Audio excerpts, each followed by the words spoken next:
Hello friends, हम लोग का जो इकोनॉमिक्स में क्लास चल रहा है भारतीय वित्त व्यवस्था यानी कि बैंकिंग सिस्टम, तो उसके तहत आज हम लोग आरबीआई का अध्ययन करेंगे। आरबीआई यानी कि reserve bank of India, Bharat का भी एक भारत सरकार का भी एक बैंक है, रिजर्व बैंक ऑफ इंडिया यानी कि आरबीआई।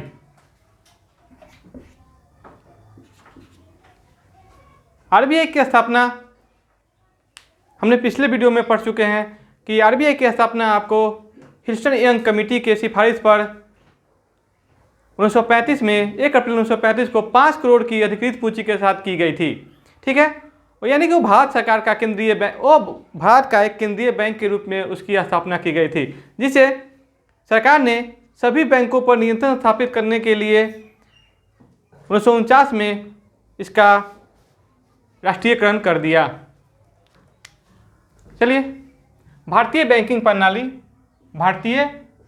प्रणाली को एकीकृत समन्वय के लिए यानी कि सारे बैंकों को एक सूत्र में बांधने के लिए, यहाँ पर एकीकृत समन्वय का अर्थ है सारे बैंकिंग सिस्टम को एक सूत्र में बांधने के लिए, जिसका कोई एक गार्जियन हो, मुख्तार हो, ठीक है, यानी किसी एक संस्था के हाथ में उसका नियंत्रण हो और सभी उसके नियमों का पालन करें। एकीकृत समन्वय के लिए 1949 में भारत सरकार के द्वारा भारतीय बैंकिंग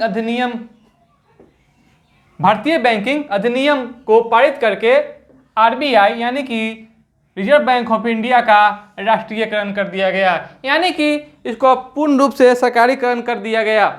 ठीक है, तथा उसे सभी वाणिज्यिक यानी कि कमर्शियल बैंकों पर नियंत्रण करने का अधिकार भी प्राप्त हो गया। ठीक है, आरबीआई की गवर्निंग कमेटी, आरबीआई चूंकि एक संस्था है, एक बहुत बड़ी संस्था है, क्योंकि ये तो खुद एक बैंक है ही, प्लस में सारे बैंकों का बैंक है, प्लस में सरकार का बैंक है, इसके बहुत सारे काम है, जैसे विदेशों में भारत सरकार का प्रतिनिधित्व करती है, तो इसके कारण इसकी गवर्निंग कमेटी है काफ़ी विस्तृत है। ठीक है, तो इसका एक गवर्नर होता है, जो हम लोग आजकल नोट देखते हैं, यानी पैसा हम लोग के पास जो आता है उस पर जिस गवर्नर का सिग्नेचर होता है वही आरबीआई का गवर्नर होता है। ठीक है, उसके अतिरिक्त भी उसके 4 जो होते हैं सहयोगी उप गवर्नर होते हैं, और भी बहुत सारे हैं जिसका अध्ययन हम लोग अभी करेंगे। ठीक है, गवर्नर एक यानी कि आरबीआई का जो गवर्नर होगा वो आरबीआई का मेन होगा, यानी कि मुख्य व्यक्ति होगा। ठीक है, ये तो हम आपको करेंट अफेयर्स के व्यू में नहीं पढ़ा रहे हैं कि बेसिक है, लेकिन यहाँ पर हम आपको वर्तमान में जो गवर्नर है आरबीआई का वो है शक्तिकांत दास। वर्तमान में जो गवर्नर है उसका नाम है शक्तिकांत दास। फिर 4 उप गवर्नर भी है। कितने? 4 उप गवर्नर भी है।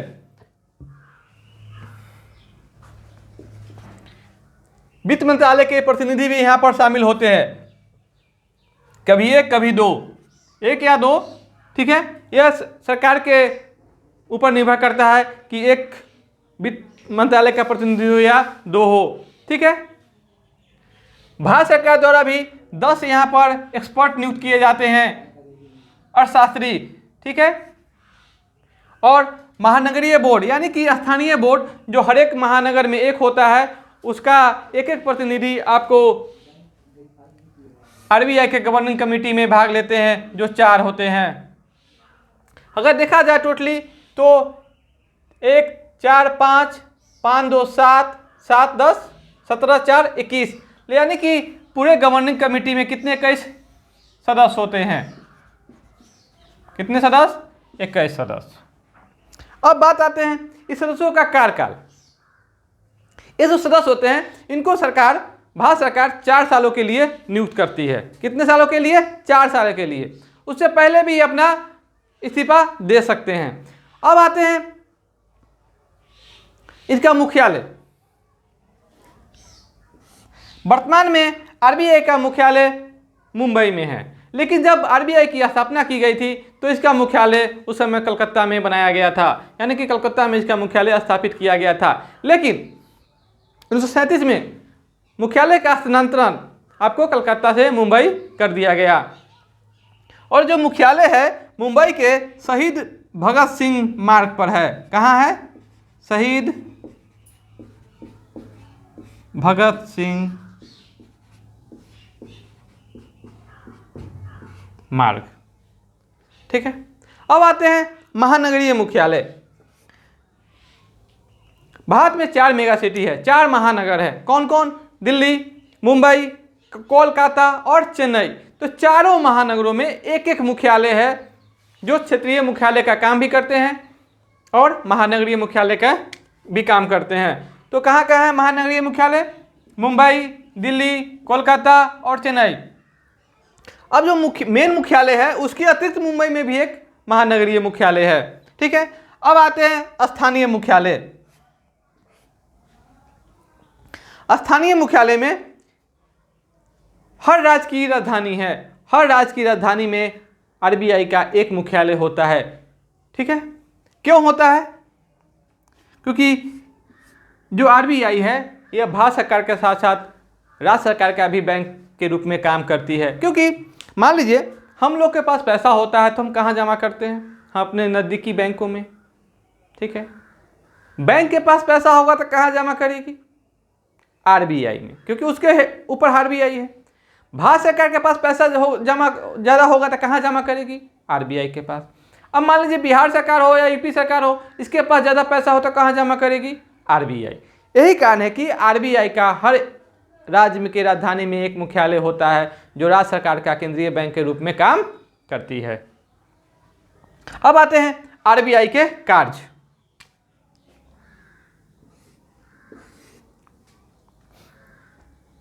नोटों का निर्गमन करना। क्या करना? नोटों का निर्गमन करना या छापना।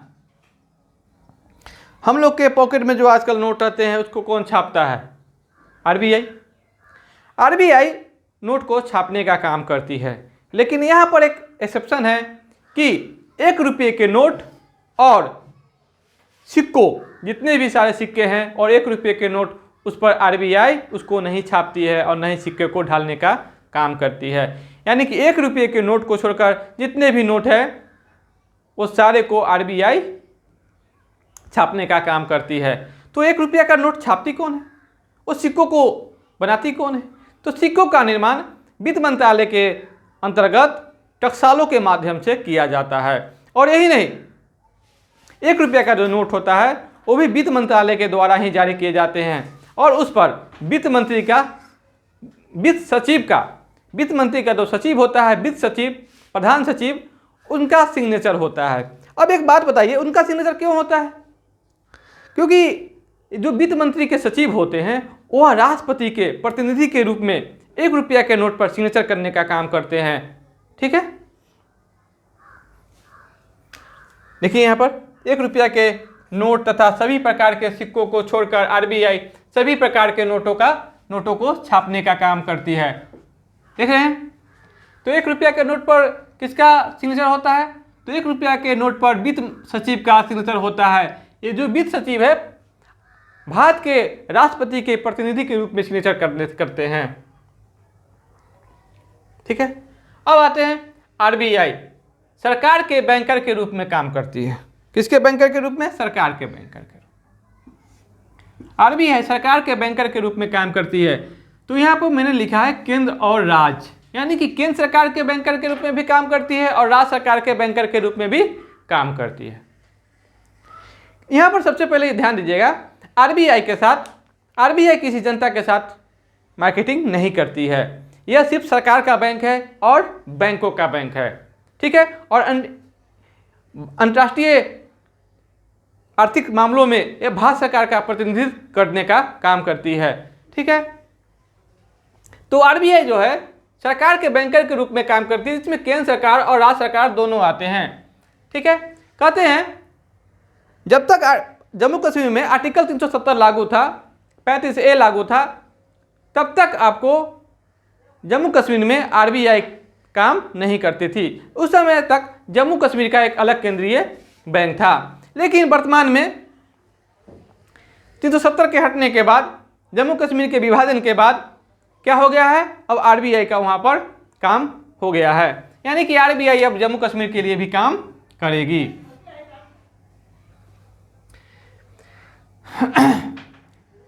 यह सरकार के लिए सार्वजनिक ऋण का प्रबंधन करती है। सरकार का मतलब यहां दोनों देख लीजिएगा, केंद्र सरकार और राज्य सरकार। केंद्र सरकार और राज्य सरकार जो अपने देश एवं राज्य में विकास करने के लिए काम करती है, तो उसको पैसे की जरूरत पड़ती है। तो वो पैसे आरबीआई के माध्यम से, वह एशियाई बैंक हो, अंतर्राष्ट्रीय मुद्रा कोष हो, या विश्व बैंक हो, या दुनिया के कोई भी बड़े बैंक हो, जैसे कि आपको अभी बैंक खुला है हम लोग का जो कॉमनवेल्थ बैंक भी हो, और फिर आपको ब्रिक्स बैंक, ये जो बैंक है इनसे क्या करती है, ऋण लेती है। भारत सरकार भी लेती है और राज्य सरकार भी लेती है। इसके माध्यम के रूप में आपको आरबीआई काम करती है, यानी कि ऋण देने का, दिलाने का काम करती है। ठीक है। सरकारी कोषों पैसा या बटुआ, हम लोग के पास पैसा होता है तो बटुआ में ही रखते हैं, तो उसको हम लोग क्या कहते हैं, बटुआ, पर्स। तो सरकार का भी जो पर्स होता है, यानी कोष होता है या पैसा होता है, उसका हस्तांतरण करना हो तो वो आरबीआई करती है। ठीक है। जैसे कि मान लीजिए कि पटना से दिल्ली पैसा ले जाना है तो आरबीआई के माध्यम से चला जाता है, और पटना से फिर दिल्ली लाना है तो कहां से, फिर आरबीआई। यानी कि यहां सरकार को कोई काम करने की जरूरत नहीं पड़ी। विदेशी विनिमय का प्रबंधन करती है, विदेशी मुद्रा का विनिमय भी करती है। कैसे, मान लीजिए कि इंडियन रुपीज को डॉलर में एक्सचेंज करना है, या रियाल में एक्सचेंज करना है, पाउंड में एक्सचेंज करना है, येन में एक्सचेंज करना है। ठीक है। इस सारों को एक्सचेंज करने का काम आरबीआई करती है। ठीक है। यह भारत सरकार को आर्थिक पहलुओं पर परामर्श देने का भी काम करती है। भारत की आर्थिक व्यवस्था कैसी हो, उसकी मौद्रिक व्यवस्था कैसी हो, देश में महंगाई की क्या स्थिति है, मुद्रास्फीति, इस सारों को कंट्रोल करने का काम भी आरबीआई ही करती है, जिसके कारण ये सरकार को आर्थिक पहलुओं पर परामर्श देती है कि ऐसे करने पर देश की स्थिति ऐसी हो जाएगी। यानी कि एक तरह से सरकार का मार्गदर्शन का काम करती है आर्थिक मामले में। ठीक है। अगला है बैंकों का बैंक के रूप में। बैंकों का बैंक के रूप में हर बैंक, हम तो पहले ही हम लोग बात कर चुके हैं कि आरबीआई क्या है, एक केंद्रीय बैंक है जो सारे बैंकों को कंट्रोल अपने हाथ में लेती है। ठीक है। तो ये क्या करती है, देश में जितने भी सारे बैंक हैं, चाहे वो प्राइवेट हो, चाहे वो सरकारी हो, चाहे वो देसी हो, चाहे वो विदेशी हो, सारे बैंकों का नियंत्रण आरबीआई अपने हाथ में रखती है। और बैंकों के पास पैसा की जरूरत पड़ती है, ज़्यादा पैसा ऋण के रूप में, तो आरबीआई अपने कोष से देने का काम करती है। ठीक है। अगर बैंकों के पास ज़्यादा पैसा हो गए तो आरबीआई उस पैसे को रखकर ब्याज भी देने का काम करती है। यानी कि आरबीआई टोटली देखे तो यह बैंकों के बैंक के रूप में काम करती है। ठीक है। और बैंकों का नगद कोष का एक निश्चित भाग अपने पास रखती है, जिसको CRR, कैश रिजर्व रेशियो भी कहा जाता है। एक कैश रिजर्व रेशियो क्या है, ऐसे आगे हम पढ़ेंगे, लेकिन यहाँ पर बता दिए चलते हैं कि अगर मान लीजिए कोई भी बैंक होगा, उसकी कुल पूंजी आपको 100 करोड़ है, तो अगर मान लीजिए CRR का रेट 4% है, तो उसमें से 100 करोड़ में से 4 करोड़ आपको बिना ब्याज के आरबीआई के पास रखना पड़ता है। ठीक है। तो ये हो गया CRR।